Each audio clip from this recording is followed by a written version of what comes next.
जय जोहार, नमस्कार। छत्तीसगढ़िया चैनल देख रहे हैं आप। छत्तीसगढ़ की तमाम सभी बड़ी महत्वपूर्ण काम की खबरों की शुरुआत करते हैं आज की पहली बड़ी खबर के साथ। बड़े निजी स्कूलों में पढ़ सकेंगे श्रमिकों के बच्चे, छत्तीसगढ़ सरकार शुरू करेगी योजना। जी हां, पंजीकृत श्रमिक परिवारों के बच्चे अब शिक्षा के लिए केवल सरकारी स्कूलों के भरोसे नहीं रहेंगे। मुख्यमंत्री विष्णुदेव साय के जन्म दिवस के पर उद्योग एवं श्रम मंत्री लखनलाल देवांगन ने पंजीकृत श्रमिक परिवारों के बच्चों के लिए उत्कृष्ट निजी शालाओं में निःशुल्क पढ़ाई के लिए योजना शुरू करने की घोषणा की है। इसके साथ ही पंजीकृत श्रमिकों के बैंक के लिए जाने वाले ऋण पर लगने वाले ब्याज के अनुदान देने पर योजना लाने का ऐलान किया है। इसके अलावा रोजगार उपलब्ध कराने के लिए उद्यम क्रांति योजना भी लाने की बात कही है। वहीं कोरबा में 5 करोड़ रुपए की लागत से एल्युमिनियम पार्क भी बनाया जाएगा। इसके अलावा प्रदेश में हैंडलूम प्रोडक्ट की बिक्री के लिए यूनिक मॉल की स्थापना होगी। इसके लिए 80 करोड़ रुपए का प्रावधान किया गया है। छत्तीसगढ़ सरकार के द्वारा इन श्रमिकों के लिए शहीद वीर नारायण सिंह श्रम अन्न योजना का विस्तार भी किया जाएगा।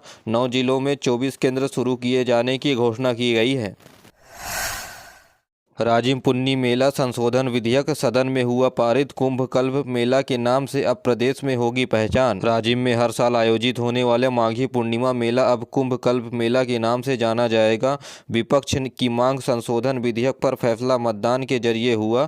संशोधन विधेयक के पक्ष पर 43 वोट पड़े तो वहीं विपक्ष पर 30 वोट पड़े हैं। संस्कृति मंत्री बृजमोहन अग्रवाल ने सदन में संशोधन विधेयक पेश किया। भाजपा विधायक अजय चंद्राकर ने विधेयक के पक्ष में अपनी बात रखते हुए कहा कि पिछली सरकार छत्तीसगढ़ की संस्कृति इतिहास से छेड़छाड़ की। अजय चंद्राकर ने बताया कि पक्ष और विपक्ष के बीच नोकझोंक शुरू हो गई। बता दें कि प्रदेश के 5000 स्थानों पर माघी पूर्णिमा का मेला लगाया जाता है। 14 मार्च से माघी पूर्णिमा का मेला लगाया जाएगा।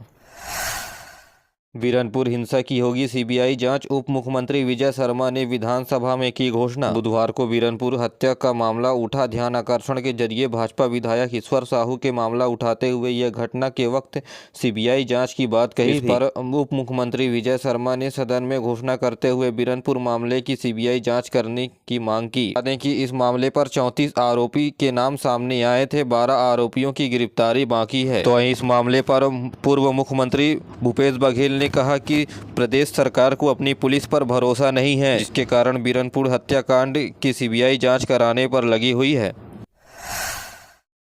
आईजी का इन्फेक्शन दरबार लगाकर आईजी ने पुलिस कर्मियों की समस्याएं सुनी और समस्या के समाधान का दिया आश्वासन। कानून व्यवस्था सुधारने के दिए सख्त निर्देश। दिल्ली में बिलासपुर रेंज के पुलिस महानिरीक्षक डॉक्टर संजीव शुक्ला ने मुंगेली का वार्षिक निरीक्षण किया। इस दौरान उन्होंने परेड की सलामी ली। परेड के निरीक्षण में आईजी ने अधिकारी और कर्मचारी का टर्न आउट निरीक्षण किया। उत्कृष्ट प्रदर्शन करने वालों को नगद पुरस्कार भी दिए गए। दरबार लगाकर पूरे मुंगेली जिले के पुलिस कर्मियों की समस्याओं को सुना गया। यहाँ प्रदेश में यह पहला मामला है जहां पुलिस विभाग के द्वारा दरबार लगाकर पुलिस कर्मियों की समस्याओं को सुना जा रहा है। भाजपा प्रदेश अध्यक्ष किरण देव ने केंद्रीय मंत्री सिंधिया को दिया पत्र। रायपुर से अयोध्या हवाई सेवा की शुरुआत करने की रखी मांग। भारतीय जनता पार्टी के प्रदेश अध्यक्ष किरण सिंहदेव ने उड्डयन मंत्री ज्योतिरादित्य सिंधिया को दिल्ली में भेंट के दौरान पत्र लिखा। उन्होंने कहा कि छत्तीसगढ़ में माता कौशल्या की भूमि है, इस कारण हम सभी भगवान राम को अपना भांजा मानते हैं। श्री राम जन्मभूमि पर रामलला के भव्य और दिव्य प्राण प्रतिष्ठा से प्रधानमंत्री के प्रति प्रदेश के समर्थन और विश्वास की अनेक गुना वृद्धि हुई है। उन्होंने कहा कि प्रदेश में अब रामलला दर्शन योजना शुरू हो गई है। रायपुर से अयोध्या के लिए सीधी उड़ान नहीं होने से श्रद्धालुओं को हवाई जहाज से यात्रा करने में काफी समस्या हो रही है, जिससे प्रदेश की जनता छत्तीसगढ़ के ननिहाल को अयोध्या से जोड़ने के लिए फ्लाइट सेवा शुरू करने के लिए उड्डयन मंत्री को निवेदन किया है। छत्तीसगढ़ के साइंस कॉलेज ग्राउंड में शुरू हुआ सरस मेला। 200 महिला स्व सहायता समूह ने लगाए स्टॉल। रायपुर के साइंस कॉलेज मैदान के जेई रोड के खेल परिसर में क्षेत्रीय सरस मेला 2024 का शुभारंभ किया गया है। ये मेला 28 फरवरी तक आयोजित होगा। मुख्यमंत्री विष्णुदेव साय ने मेले का शुभारंभ किया और उन्होंने कहा कि ऐसे आयोजन से प्रदेश समेत अन्य राज्यों से आए हुए स्व सहायता समूहों की महिलाओं को रोजगार मिलेगा, साथ ही उन्हें अपना स्वजीवन अच्छे तरीके से चलाने में मदद मिलेगी। मेले में महिला स्व सहायता समूह के कलाकारों उत्पादकों का प्रदर्शन, विक्रय एवं सांस्कृतिक कार्यक्रमों की प्रस्तुति होगी। रोजाना मेला सुबह 10 बजे से रात्रि 10 बजे तक चलेगा। 2024 में मध्य प्रदेश, झारखंड, पंजाब, कश्मीर समेत 11 राज्यों की महिलाएं शामिल होंगी। इनमें 200 से अधिक स्व सहायता समूह के स्टॉल भी लगाए जाएंगे।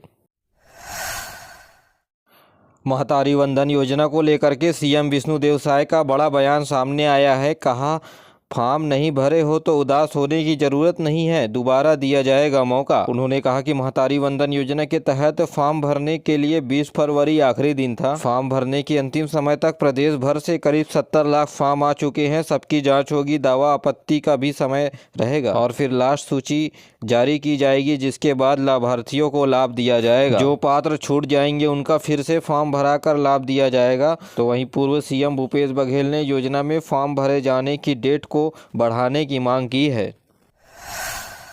छत्तीसगढ़ के वित्त मंत्री ओपी चौधरी ने सदन से की बड़ी घोषणा। कहा, छत्तीसगढ़ में बनने वाले आवास पर मुफ्त में मिलेगा रेत। विधानसभा में मंगलवार को अवैध रेत उत्खनन पर चर्चा करने के दौरान वित्त मंत्री ओपी चौधरी ने बड़ी घोषणा की है। कहा है विधानसभा अध्यक्ष डॉक्टर रमन सिंह के सवालों पर उन्होंने कहा कि गांव वालों को खुद के उपयोग के लिए प्रधानमंत्री आवास बनाने के लिए छोटे ट्रैक्टर में रेत निःशुल्क दिया जाएगा। वित्त मंत्री ओपी चौधरी ने सीएम विष्णुदेव साय की अनुपस्थिति पर कहा कि किसी भी मशीन को लोडिंग के लिए अनुमति नहीं है। बिना अनुमति के यदि कोई अवैध उत्खनन चला रहा है तो उस पर कठोर कार्रवाई होगी। भाजपा विधायक धर्मजीत सिंह ने कहा कि आप यदि हेलीकॉप्टर से अभी चले जाएं तो 200 से ज़्यादा पोकलेन उत्खनन करती नहीं मिली तो मैं अपना विधायकी से इस्तीफा दे दूंगा। विधायक धर्मजीत सिंह ने कहा है कि पूर्व मुख्यमंत्री ने रेत पर बड़ा खेल खेला है। इसके अलावा अगले 15 दिनों के अंदर रेत माफियाओं पर कठोर कार्रवाई करने के लिए ओपी चौधरी ने आश्वासन दिया है। हड़ताल अवधि के स्वास्थ्य अधिकारी एवं कर्मचारियों को मिलेगा वेतन, आदेश हुआ स्वास्थ्य विभाग के द्वारा जारी। राजधानी रायपुर में स्वास्थ्य विभाग की हड़ताल पर गए अधिकारी और कर्मचारियों को हड़ताल अवधि तक वेतन मिलेगा। जहां लोक स्वास्थ्य एवं परिवार कल्याण विभाग के मंत्री महानदी भवन पर रायपुर में इस आशय पर आदेश जारी किया है और कहा है कि कर्मचारी और अधिकारी जो हड़ताल अवधि 4 जुलाई 2023 से 9 जुलाई 2023 तक अनुपस्थित अवधि का निराकरण अर्जित अवकाश स्वीकृत करने के लिए किया जाए। जी हां, प्रदेश में 4 जुलाई 2023 से 9 जुलाई 2023 कुल 5 दिनों के लिए हड़ताल पर गए कर्मचारियों के लिए वेतन दिया जाएगा।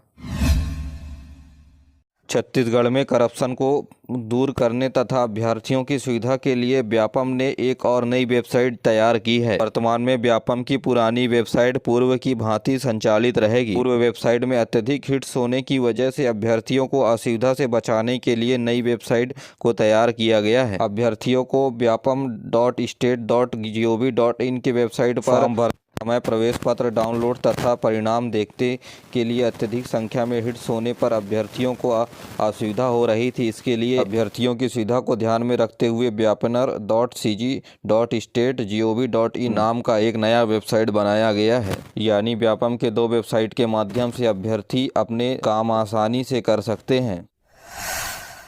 सरकार का बड़ा ऐलान, अच्छा गांव योजना से नक्सल प्रभावित क्षेत्रों में का तेजी से होगा विकास। नक्सल प्रभावित क्षेत्रों में सरकार ने बड़ी पहल की है। शायद सरकार ने अच्छा गांव योजना का ऐलान किया है। इसमें जहां नए कैंप शुरू हो रहे हैं उन आसपास के क्षेत्रों पर गांव के विकास में तेजी आएगी। इस योजना को लेकर विधानसभा में सीएम विष्णुदेव साय ने कहा कि बस्तर क्षेत्र में जहाँ नए कैंप खुल रहे हैं उन क्षेत्रों के 5 किलोमीटर के दायरे पर गाँव को बने हुए गाँवों को इस योजना से लाभ मिलेगा। बस्तर क्षेत्र में 14 नक्सली कैंपों के आसपास 5 किलोमीटर के दायरे पर गांव विकसित किया जाएगा। प्रधानमंत्री आवास योजना के तहत इन गांवों पर सड़क से जोड़ा जाएगा तो वहीं यहां आवास भी बनाया जाएगा।